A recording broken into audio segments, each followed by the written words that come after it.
Good morning, everybody. This is Chris Robinson with this morning's pre-opening grain and livestock comments for Tuesday, the 24th day.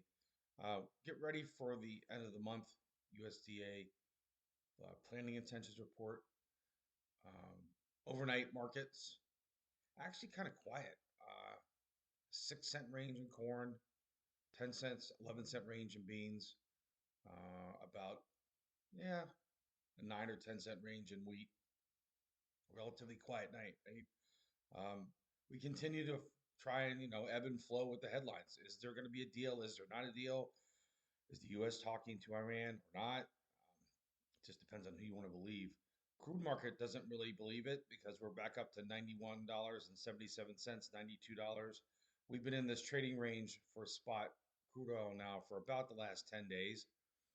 We did sell off down to 84 bucks yesterday, 84.37, when the initial news came out that that they thought that there was going to be at least a 5 day ceasefire and an end to the war. Uh, so from 85 to 92, not really explosively rallied, but I would expect to see us continue to bounce around between 90 bucks and 100 bucks until we figure out what's going on with the Strait of Hormuz. So as crude oil goes, I think that'll be the number one driver for the grain prices. 90% of the rally that we've had in the grains has been because managed money decided to get long physical commodities. And if and when that situation changes, it may be a situation where there's nobody left to buy, and then they may exit those positions. So if I'm a producer, or if I'm a net long speculator, or if I'm somebody that was lucky enough to buy corn, wheat, and beans back on the lows when we were at 5 year lows in January. You got to remember, we had a 55 cent rally in corn. We had a $1.25 to $1.50 rally in wheat. We had a $1.30 rally in soybeans. If you look at the spot beans, we had close to a $2 rally. But I'm talking about new crop.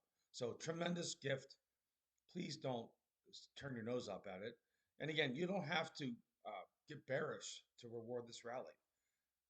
We were very, very stressed out at the beginning of the year, worried about terrible prices.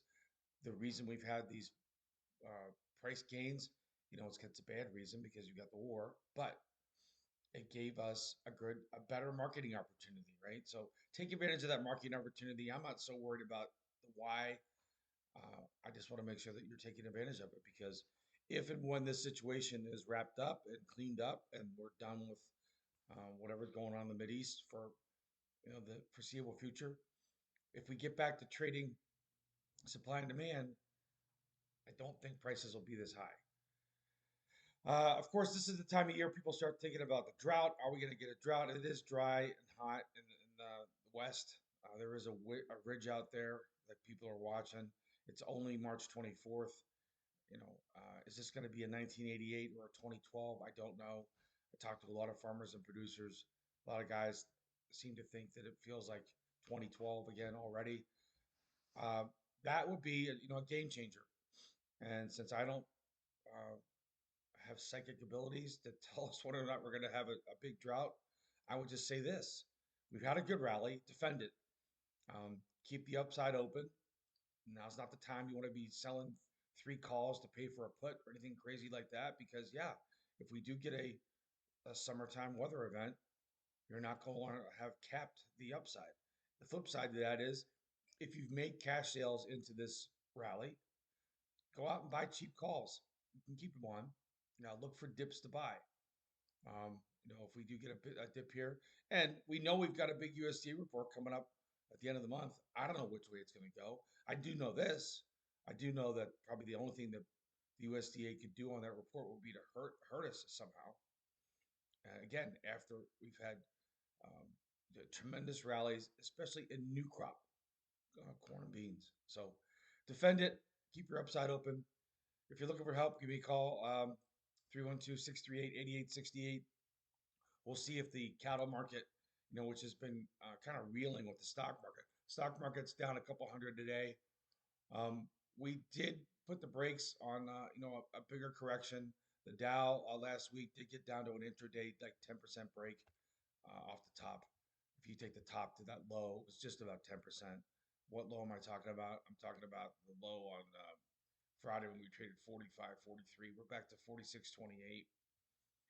Remember with the stock market, between last April and the all-time highs here that we posted in January or February, we had a tremendous rally, right? We rallied 46% in the S&P. We rallied, I think, 36 or 37% in the Dow. So when you have an 11-month, you know, nearly 40% gain, does it really make sense to hyperventilate and get panicky if we have a 10% correction off the all-time highs? I'll leave that up to you. All right, guys, have a good rest of the day. This is Chris. Take care.